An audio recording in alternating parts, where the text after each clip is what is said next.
I'm Norah Boyd. Sorry. I now live in Morecambe, where I retired to, and I'm 85 years old.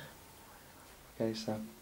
Well, living over the shop, being with my paternal grandmother a lot, because both my parents were in the shop, plus staff.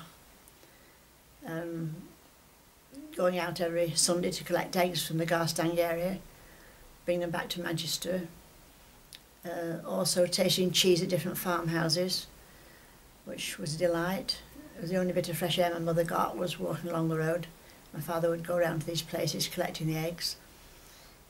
Sometimes we'd go on to Glass and Dock.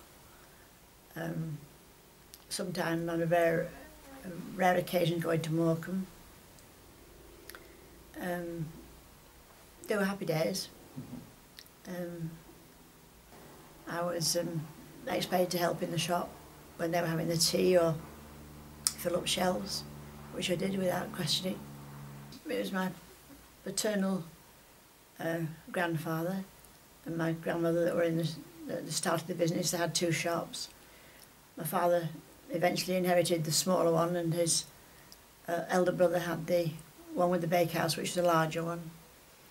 They had different kind of wives. My mother was a businesswoman and thought more of the shop than me.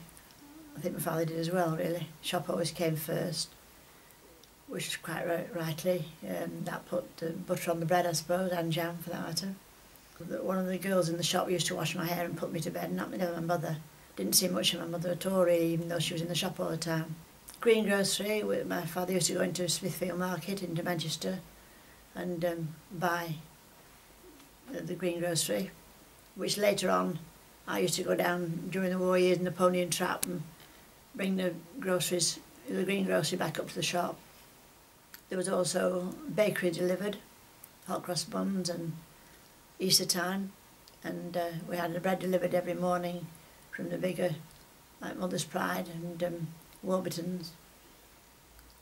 Then there was a man came round with crumpets and potato cakes once a week that his wife used to make and we used to sell for him.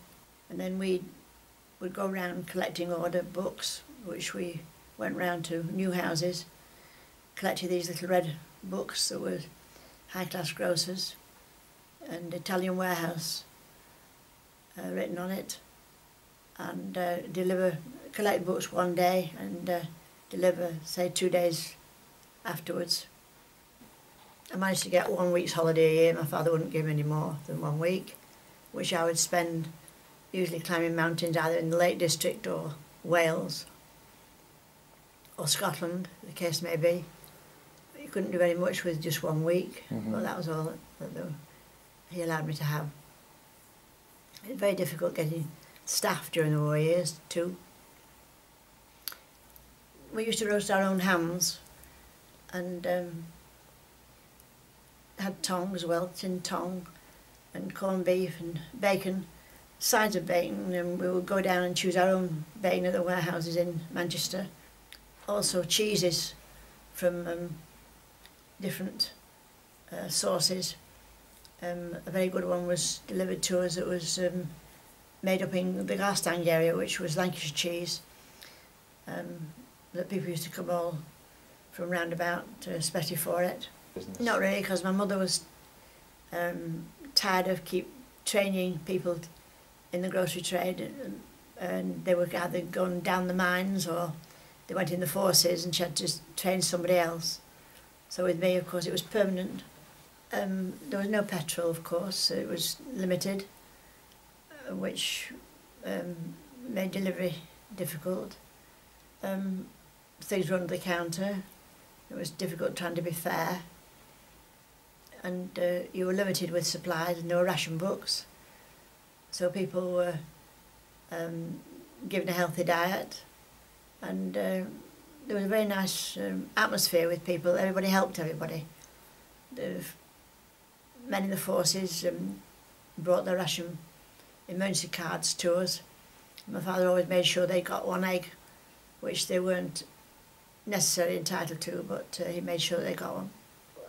We could no longer go and collect eggs because it went to a central packing station, and they were just delivered in cases, the eggs, which were massive cardboard cases, but everything was centralised, so lots of these places just didn't exist anymore.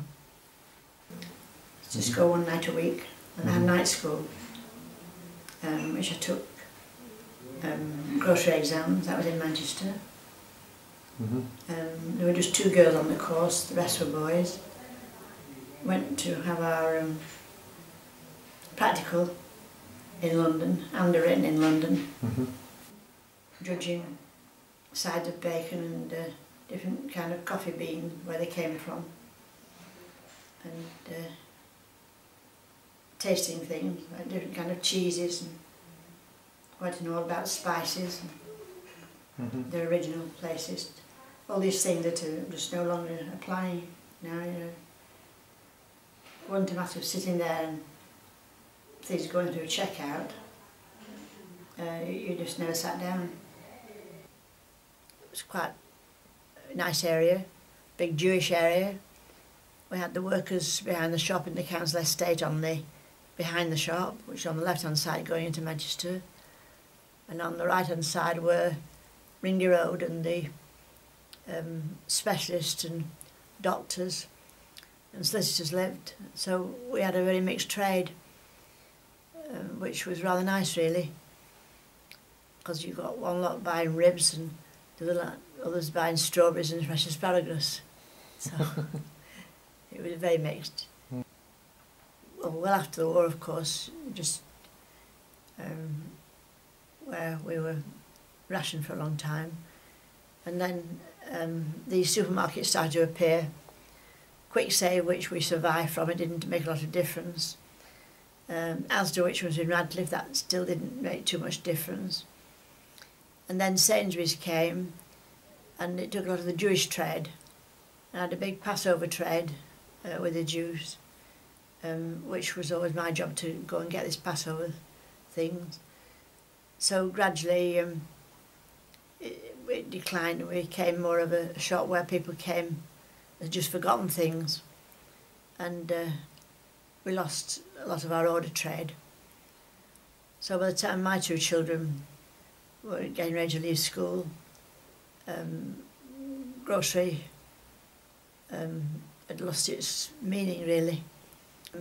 We survived 3 generations, and it was bound to come with the way that the world was changing. Now you're just a number when you go to a supermarket, but of course you do all the work yourself. The customer does all the work, whereas we did all the work before.